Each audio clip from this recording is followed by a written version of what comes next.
Halo Gemini, selamat datang dan terima kasih sudah mampir. Untuk reading kali ini agak berbeda dari biasanya. Kita akan bahas tentang hubungan romantis kamu, tentang orang yang udah pernah ada di hidup kamu atau sekarang ada di hidup kamu ya. Jadi ini akan memberi perspektif lain gitu untuk hal-hal yang mungkin tadinya kamu nggak lihat pada waktu itu ya, atau sekarang kamu nggak lihat.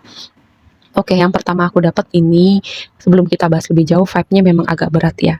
Jadi kalau misalnya nggak siap denger yang berat-berat gitu, silahkan berhenti nonton aja. Terus juga kabar baiknya adalah sebagian besar ini tempatnya udah di belakang gitu, jadi tinggal proses pemahamannya aja ya. Jadi yang pertama skenario-nya adalah dinamika. Jadi kita kan pakai orang A dan orang B. Dinamika orang A dan orang B ini adalah orang yang pernah ketemu sebelumnya ya, terus terpisah, terus setelah berapa waktu mereka ketemu lagi.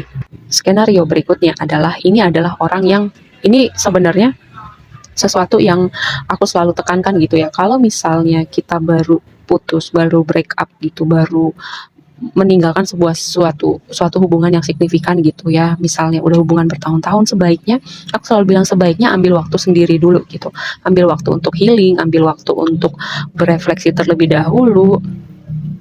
Bukan kita langsung ketemu atau masuk ke dalam sebuah hubungan baru hanya karena kita nggak bisa menahan rasa sakit itu, kayak cari distraksi, cari pelarian, atau kayak berusaha apa ya, kayak menambal menambal luka itu dengan sementara gitu. Harusnya itu proses yang harus apa ya, dijalanin secara natural, bukan cari distraksi atau solusi yang sifatnya hanya sementara, kayak kalau kita, menurut aku ya, tapi terserah balik ke kamu masing-masing. Kalau kita misalnya baru selesai sebuah hubungan terus kita cepet gitu ya move on ya, nggak move on sih, itu namanya kayak cepet masuk ke dalam sebuah hubungan baru, lebih kepada itu apa ya, nggak mau merasakan rasa sakit aja, atau rasa sepi, atau nggak mau dealing dengan proses yang seharusnya dilewatin setelah putus gitu. Jadi ini tapi gini, bagusnya sekarang kalau misalnya udah di belakang gitu, kamu jadi punya pemahaman lebih ya. Oh ya, kedepannya kamu mungkin gak akan seperti itu lagi, gak akan nyari rebound dulu, mendingan ambil waktu sendiri ya, seperti itu. Makanya di sini ada energi oracle-nya adalah anxiety gitu. Sangat mungkin karena tadi aku bilang skenario-nya ada tentang dimana orang-orang yang sama-sama nih baru putus terus sama-sama ketemu, jadi semacam sama-sama cari solusi tapi ternyata tidak menghasilkan solusi. Ya, ibaratnya kita tuh bawa baggage, bawa luka, bawa sesuatu yang belum beres. Jadi dua orang yang sama-sama punya sesuatu yang belum beres, ya udahlah. Jadi double problemnya gitu. Kalau misalnya ngambil waktu sendiri, kita bisa berproses itu pelan-pelan gitu, dan pada waktunya kita siap gitu untuk masuk ke sebuah hubungan baru, tapi nggak dengan skenario yang ini ya. Tapi untuk skenario yang pertama, kayak nggak masalah sih udah berapa lama kamu udah terpisah sama orang ini, atau kamu udah ketemu orang baru atau enggak. Ada dua orang ini tuh kayak sama-sama tahu gitu, hatinya nggak bisa bohong bahwa ini orang yang gue mau gitu. Karena di kontrak jiwa kalian tuh ada four of wands gitu, dan juga ada justice. Jadi semacam pertemuan kalian kembali itu adalah kesempatan kedua dari semesta. Karena memang ini koneksi jiwanya kuat banget sih gitu. Jadi apapun yang terjadi di antara momen-momen kalian terpisah itu nggak bisa apa ya, walaupun kalian mencoba gitu dengan orang baru, kayak ibaratnya bayang-bayang orang ini selalu ada di kepala kalian gitu, kayak kembali teringat, kembali, nggak kayak mikir nggak akan ada yang bisa gantiin orang ini, seperti itu ya. Lalu kenapa bisa begitu? Kayak kayak setiap orang itu punya potensi. Demikian juga hubungan ini. Tapi mungkin ketika kalian baru pertama kali ketemu, level awareness kalian beda, level kedewasaannya beda, level conflict resolutionnya juga beda gitu. Mungkin ada problem dengan komunikasi, dan juga egonya juga mungkin masih tinggi, atau ketika itu masih muda, jadi level awareness dan kedewasaannya juga beda gitu ya. Aku sering menemukan, kayak belakangan ini aku menemukan tema-tema seperti itu dalam reading aku gitu. Jadi sangat melihat bahwa setidaknya penonton aku secara kolektif udah banyak growing ya, secara mental, spiritual, emosional, dan banyak aspek kehidupan lainnya gitu. Jadi tema ini keluar gitu bahwa semacam konfirmasi untuk teman-teman, hey, kalian udah berjalan sejauh ini loh. Jadi kalian bisa berbangga gitu, walaupun nggak ada yang memvalidasi gitu, orang-orang di sekitar kalian yang appreciate.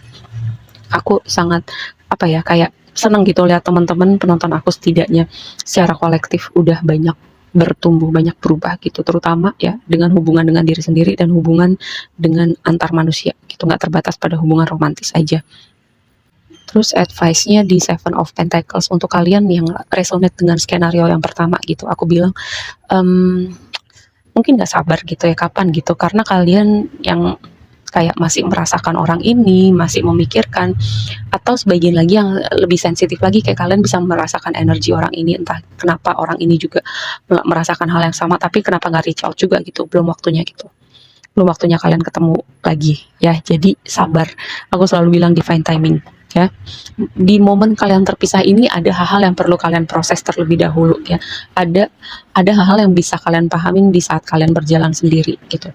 Lalu untuk skenario yang kedua, ini ada apa ya, energi Seven of Pentacles itu lebih kepada dua orang yang gini, ibaratnya dua orang capek gitu ya, harusnya mencari mencari sandaran gitu, tapi nggak bisa karena dua orang ini sama-sama capek, sama-sama butuh bersandar. Siapa yang mau disandarin coba, ibaratnya gitu ya. Itulah makanya ada energi anxiety, ada energi orang capek, ada energi apa tuh, Seven of Pentacles nggak sabar gitu ya, kok nggak pengertian, kok begini, kok begitu. Jadinya mungkin pada awalnya terlihat menyenangkan, tapi itu nggak berlangsung lama sih. Dan kalau kamu yang resonate dengan skenario kedua dan orang ini masih ada gitu, sebaiknya kalian ngambil waktu sendiri dulu sih sebelum jauh lebih lama lagi, jadi lebih numpuk lagi. Tapi terserah, ya aku selalu balikin, ini hidup kamu, kamu yang paling tahu rasanya. Tapi kalau menurut aku sebaiknya daripada numpuknya dua kali gitu, yang pertama belum selesai terus ditumpuk lagi sama yang kedua, nah disitulah masalahnya terjadi.